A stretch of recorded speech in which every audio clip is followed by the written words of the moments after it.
Hi, it's Amy Glidden with the Buffalo Philharmonic Orchestra, and today I'm going to be talking about building your left hand acceleration practice for your 3-octave scales into an advanced practice routine for your scales.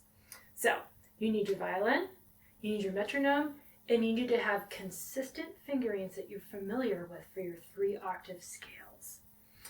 The first thing we're going to do to our 3-octave scales is we're going to make sure we add a few notes to the scale so that we end up having 24 notes ascending and 24 notes descending.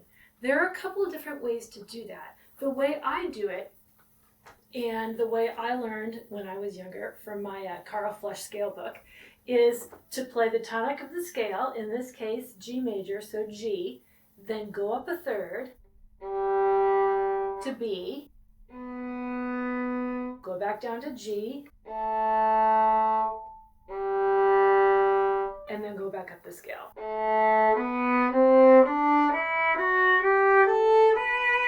Coming back down, I add the same pattern.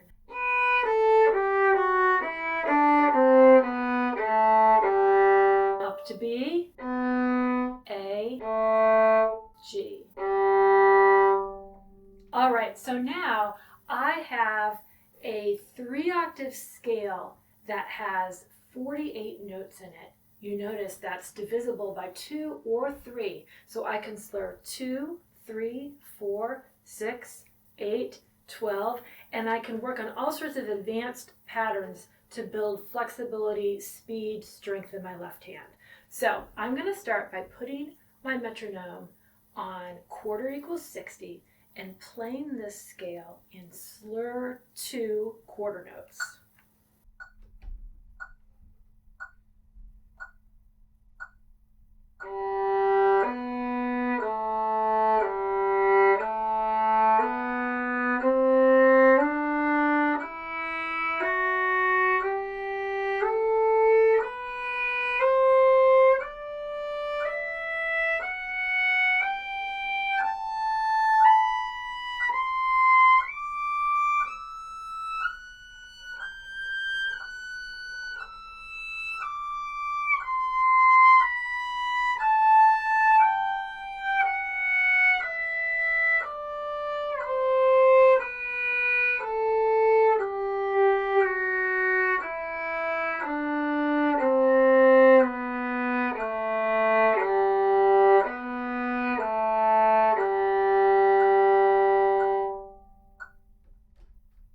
Now I'm going to go to playing the scale in 8th notes, slur 4.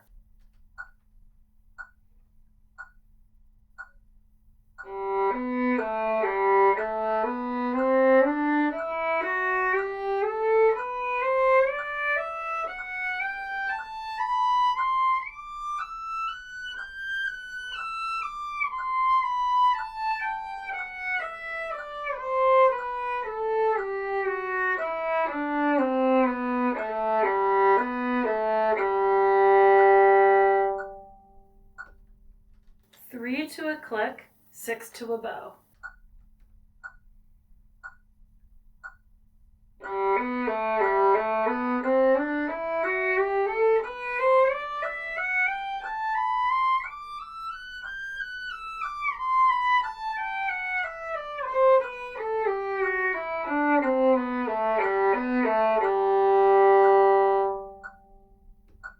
Now I'm going to play the scale in 16th notes and 8 to a bow.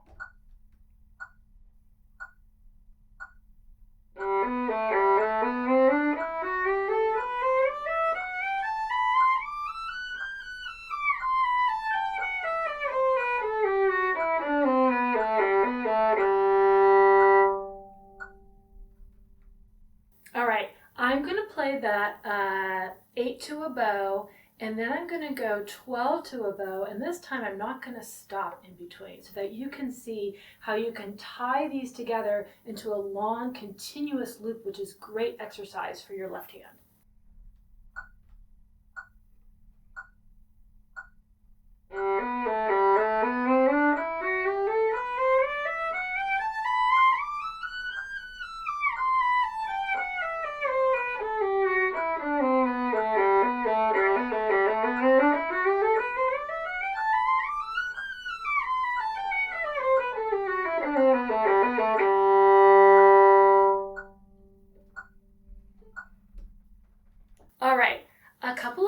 practice tips for you. First of all, this really works best if you have your fingering memorized and you can concentrate on your fingers.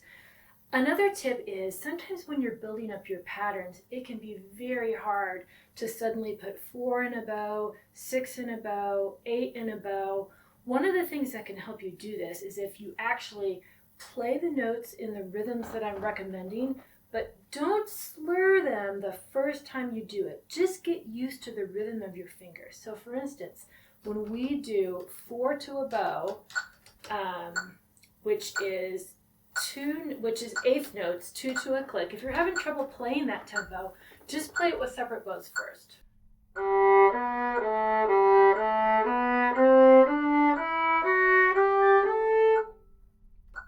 Once you're comfortable playing that speed, then try to do the slur 4.